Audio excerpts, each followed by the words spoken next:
go.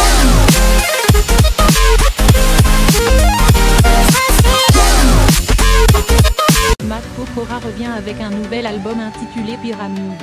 Le 8e en 15 ans de carrière dont le chanteur a révélé les secrets au micro d'Isabelle Morizet. Interview. Il est de retour avec Pyramide, son 8e album, et sera en tournée dès octobre.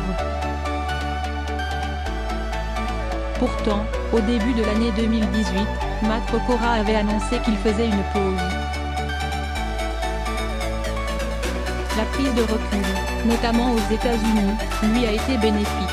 Invité de l'émission Il n'y a pas qu'une vie dans la vie, le chanteur, qui a déjà 15 ans de carrière, a expliqué sa manière de travailler et son succès qui ne doit rien au hasard. Je n'ai jamais eu peur d'être ambitieux. On l'avait laissé en blond peroxydé reprenant les tubes de Claude François.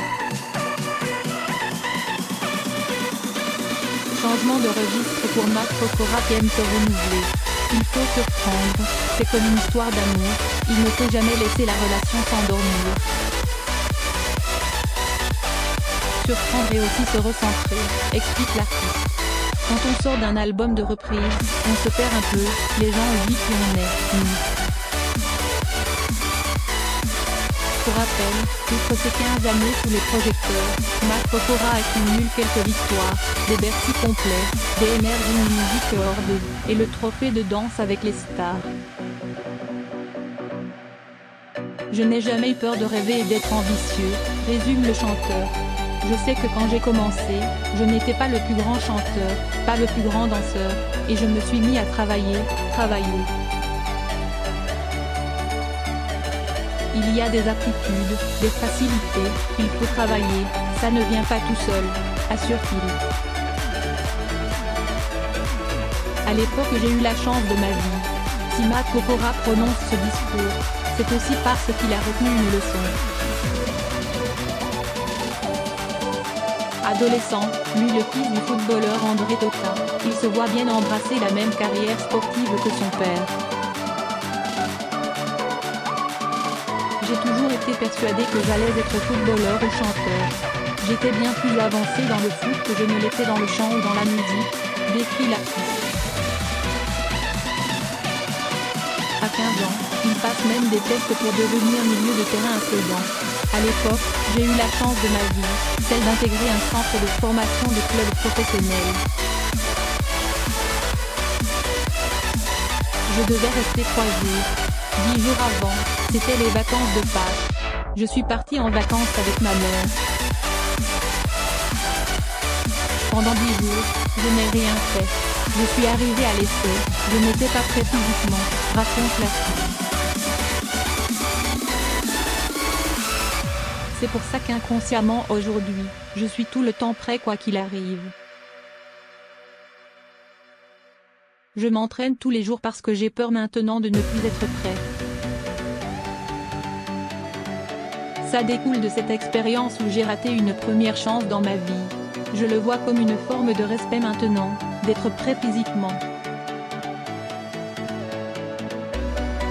En appliquant son principe, il n'a ainsi pas laissé sa deuxième chance, celle de gagner Popstar 2 ans plus tard, en 2003. Ce qui lui a ouvert les portes de sa carrière artistique. Le talent pur, c'est 20-30% de la réussite. Depuis, il n'a pas cessé d'associer sa capacité de travail à un réel contrôle. Le talent pur, c'est 20-30% de la réussite, dit-il avant de se lancer dans une comparaison sportive.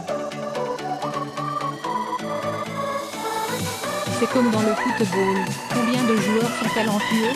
On dit tout le temps c'est le niveau Zidane, et au final, ils ne percent pas parce qu'ils n'ont pas la tête qui va avec le talent.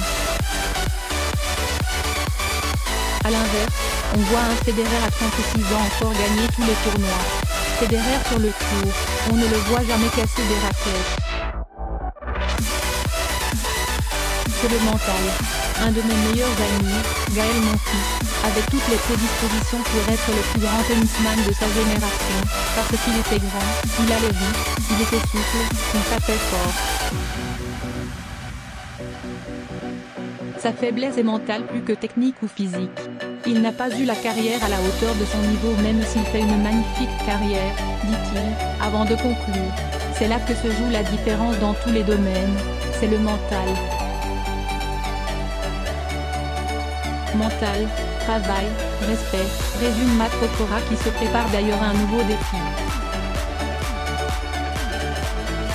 Ce sera le cinéma, avec un tournage prévu en mai pour un rôle qu'il attendait depuis 15 ans, enfin un rôle qui sortait des clichés.